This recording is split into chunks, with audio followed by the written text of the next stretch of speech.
Just ahead of elections, Patna saw massive protests, and these were protests by BPSC aspirants who were complaining of paper leak and also of absence of transparency in these crucial examinations. Remember, of the 7.4 crore electorates in Bihar, the Gen Z voters are in a high percentage. These are issues that impact their votes.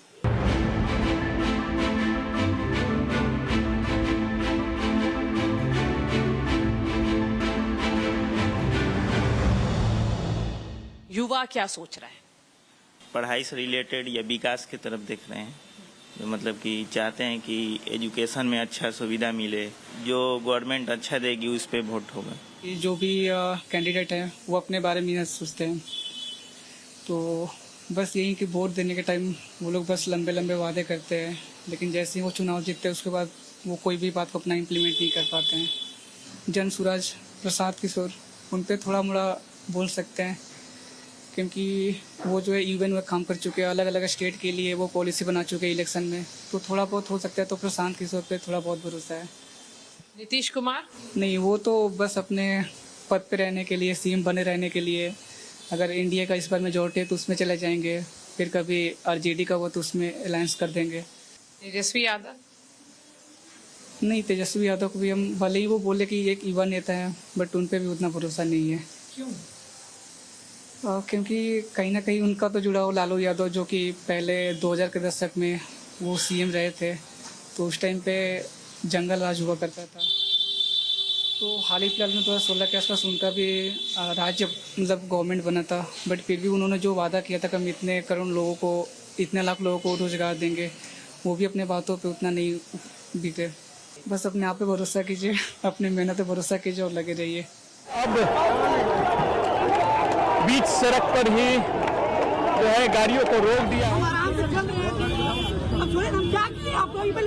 अभी कुछ दिन पहले यहाँ पे protest हुआ था पटना में, BPSC के स्टूडेंट्स ने प्रोटेस्ट किया था, ये बोला था कि पेपर लीक हुआ है। जी,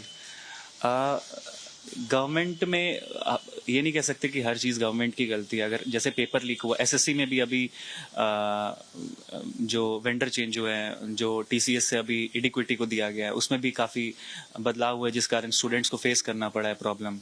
तो अब आप ये नहीं कह सकते कि कोई भी सरकार आ जाएगी तो वो पूरी तरह से रिफाइन कर देगी चीज़ों को, बट हम उम्मीद कर सकते हैं कि जो भी सरकार आए वो इन चीज़ों में डेवलपमेंट करे, तरक्की हम स्टूडेंट्स को भी देखा जाए।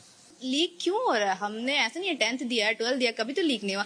तो ये एसएससी और ये सब जो अच्छा पेपर होता है जिसमें इतना मेहनत हो रहा है, तो वही क्यों लीक होता है? तो सरकार को सोचना चाहिए कि कैसे ये पेपर लीक का लीक बंद हो सके, क्योंकि हम लोग का बहुत मेहनत रहता है इसमें। हम लोग क्या, सारे बच्चे का बहुत मेहनत रहता है और फिर रिजल्ट वही 0 पे आउट हो जाता है।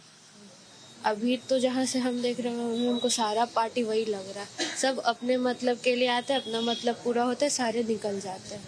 मेरा ऐसा मानना है कि अगर आपको अपना करियर बनाना है तो आप ग्रेजुएशन मतलब कहीं और से करो, बिहार से ग्रेजुएशन करने का कोई मतलब ही नहीं है। मरने के बाद जो 13वीं होता है ना, वही ग्रेजुएशन है बिहार में, 12th के बाद ग्रेजुएशन।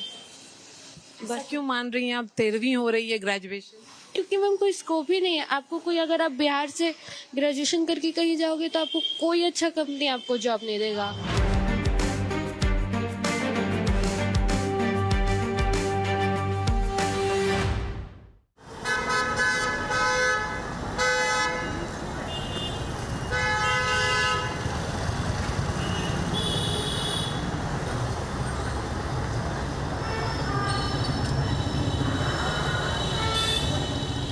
सोच रहा है युवा इस बार चुनाव के लिए? युवा के लिए बस रोजगार चाहिए, रोजगार चाहिए, स्वास्थ्य चाहिए, शिक्षा चाहिए। जैसे कि बिहार में आप कोई भी यूनिवर्सिटी ले लीजिए, यूनिवर्सिटी टाइम से डिग्री नहीं प्रोवाइड करा रही है। कहीं 4 साल, कहीं 5 साल, कहीं 3.5 साल, कहीं भी एग्जैक्ट जो है 3 साल में डिग्री प्रोवाइड नहीं करा रही है। उसके वजह से बच्चों को जो विलम्ब होती है। उम्मीद करते हैं कि आगे अच्छा हो, उम्मीद ही कर सकते हैं। अभी तक तो कुछ ऐसा हुआ नहीं है। जैसे हम लोग का वैकेंसी, हम लोग बैंक का प्रिपरेशन करते हैं, तो बैंक का प्रिपरेशन जब 2016-17 सब में जब वैकेंसी आती थी, IBPS 16,000, 17,000, 20,000, 22,000 वैकेंसी निकालती थी, बट ऐसा अब वैसा रहा नहीं। अब जो है 5,000, 7,000, 10,000 वैकेंसी आती है। तो बच्चों का मनोबल डाउन होता है इस वजह से। बिहार के क्या लोग रेफरेंस पॉइंट बिहारी को देख रहे हैं या बिहार के बाहर के स्टेट्स को देखते हैं?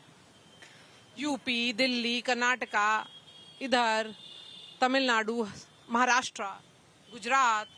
Many students for their study they go to like Kota for like NEET and JEE preparations. अगर वैसा हमें इंफ्रास्ट्रक्चर यहाँ मिले तो हम लोग यहाँ पे भी अच्छे कर सकते हैं। और रही बात एजुकेशन की तो वो धीरे धीरे इम्प्रूवमेंट हो रहा है और आशा करते हैं कि आगे और अच्छा हो। बिहार का युवा नाराज है या होपलेस है कि अब कुछ नहीं होगा? होपलेस नहीं है बट नाराज कह सकते हैं, क्योंकि मेन यहाँ पे सबसे ज्यादा मेन इशू है स्किल बेस्ड कोर्सेज का। स्किल बेस्ड कोर्सेज का बहुत कमी है। पेपर लीक बड़ा इशू है यहाँ। पेपर लीक तो मतलब होते रहता है, वो हर स्टेट में होता है, लेकिन सबसे ज्यादा बिहार में होता है। मेन इशू है स्टूडेंट्स भी मतलब ज्यादा उतना मतलब ध्यान नहीं देता है, वो लोग भी मतलब इस चीज को ज्यादा प्रमोट ही करता है। तो हम बहुत बार नोटिस किए हैं कि एग्जाम के टाइम खुद प्रोफेसर सामने से आके आंसर्स बता देते हैं, तो वो सब बहुत मेन इशूज है। बेरोजगारी प्रॉब्लम है, लेकिन प्रॉब्लम ये है कि यहाँ के जो लोग होते हैं, हम हो या कोई भी लोग हो, वोटिंग के समय ये सब सोचते नहीं है। वोटिंग के समय कास्ट देखेंगे, आसपास के लोग किसको वोट दिए, फैमिली किसको वोट दिया, उसी को वोट करते हैं। इसीलिए बिहार आगे नहीं बढ़ पा रहा है। कास्ट पॉलिटिक्स में मेन दिक्कत यही है यहाँ पर। तो आपको लगता है कि ये कास्ट का जो पूरा पॉलिटिक्स है वो खत्म होना चाहिए? यस मैम, मतलब वोटिंग के टाइम में जो है कास्ट को देखना चाहिए, कैंडिडेट कैसा है, परफॉर्मेंस कैसा है और उसका क्वालिफिकेशन कैसा है, ये मेन इंपॉर्टेंट होना चाहिए था। उसका बैकग्राउंड कैसा है, क्रिमिनल नहीं है, अच्छा बैकग्राउंड है, ये इंपॉर्टेंट होना चाहिए था।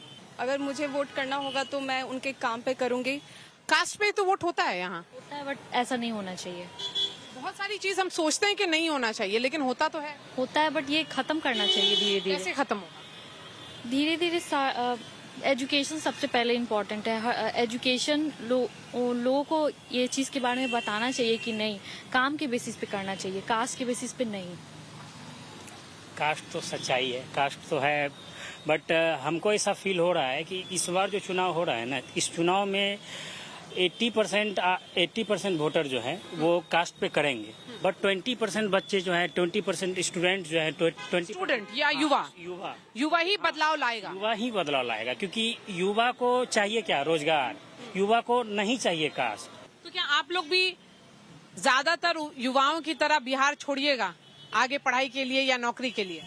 उम्मीद करेंगे कि ना छोड़ें, बट कोई भी युवा जो होते हैं, कोई भी स्टूडेंट जो होते हैं, ये सोच के नहीं मतलब कि हाँ चले गए, ऐसा नहीं। जब उसको फैसिलिटी नहीं प्रोवाइड हो, फैसिलिटी यहाँ नहीं मिलता है, तो उसके बाद वो मजबूरी में वो उसको पलायन करना पड़ता, उसको बाहर जाना पड़ता है। कोई चाहता नहीं है, कोई भी बिहार स्टेट का यदि युवा है तो वो चाहेगा कि हमको बिहार में ही जॉब मिल जाए, बिहार में भी अच्छी स्टडी मिल जाए, बिहार में स्किल डेवलपमेंट के लिए हमारे यहाँ ऑर्गेनाइजेशन इस्टेब्लिश हो। तो ऐसा नहीं, कोई चाहता नहीं है बाहर, उसको मजबूरी बस उसको बाहर जाना पड़ता है। तो मजबूरी, यहाँ फैक्ट्री नहीं है, यहाँ स्किल डेवलपमेंट के लिए कोई चीज नहीं है, तो वो सब चीजें हैं, उस वजह से। सही बोल रहे हैं, फैक्ट्री यहाँ पर नहीं है, सब होना चाहिए। स्किल डेवलपमेंट यहाँ पर कमी है यहाँ पर, इसीलिए अब बिहार का आपको कश्मीर में मिल जाएगा, जहाँ पे इतना हमला होता है, केरल में मिल जाएगा, हर जगह मिल जाएगा। तो ये एक तरीके से बहुत बड़ा मुद्दा है पलायन। अभी छठ के बाद देखिए कितने सारे लोग गए, लाखों लोग ट्रेन में, तो ये बहुत बड़ा मुद्दा है, इसको ठीक करना चाहिए। तो अब ये सब जब देखते हैं बिहार के बारे में तो परेशानी होती है या लगता है कि कुछ नहीं बदला बिहार? नहीं बदला लगता है, लेकिन बहुत कम बदला ऐसा लगता है। धीरे धीरे? हाँ, बहुत कम रेट से बढ़ रहा है ऐसा लग रहा है, और थोड़ा ज़्यादा होना चाहिए था। जब हम बाकी स्टेट को देखते हैं आसपास को, तो बहुत खराब लगता है कि बिहार उतना तेजी से नहीं बढ़ा। अभी भी मैम सबसे गरीब स्टेट बिहार है, और 20 साल पहले भी सबसे गरीब स्टेट बिहार ही था।